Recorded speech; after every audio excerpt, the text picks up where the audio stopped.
بسم اللہ الرحمن الرحیم۔ السلام علیکم۔ اردو اپڈیٹس میں آپ کو خوش آمدید دوستو۔ آج خبر شامل کریں گے سعودی عرب ریاض شہر سے۔ ریاض مشترکہ سیکیورٹی آپریشن کے دوران قوانین کی خلاف ورزی کرنے والے 34 غیر ملکیوں کو گرفتار کر لیا گیا۔ مشترکہ آپریشن میں وزارت تجارت، سیکیورٹی فورس اور ریاض کے دیگر ادارے شامل تھے۔ تفتیش کے دوران بیکریوں، سموسے تیار کرنے والے اور تمباکو فروخت کرنے والی دکانوں پر چھاپے مارے گئے۔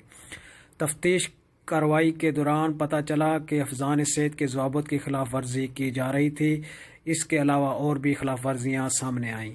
ریاض میں مکتب عمل کے ڈائریکٹر جنرل عبدالکریم نے بتایا کہ ان دنوں ریاض کے تمام گنجان علاقوں، گوداموں سمیت تمام تجارتی اداروں کی جانب سے تفتیشی کارروائی جاری ہے۔ موجودہ بحران سے فائدہ اٹھانے والے، مختلف قواعد و ضوابط کی خلاف ورزی کرنے والے کے خلاف کریک ڈاؤن جاری ہے۔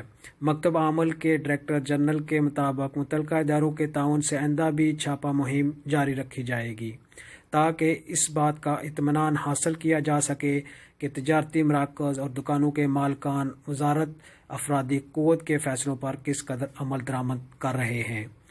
وزارت کے ماتحت تفتیشی ادارے کے ڈائریکٹر بدر العتیبی نے انتباہ دیا کہ قوانین کی خلاف ورزی کرنے والے کسی بھی فرد، ادارے یا کمپنی کے ساتھ کوئی رعایت نہیں بخشی جائے گی۔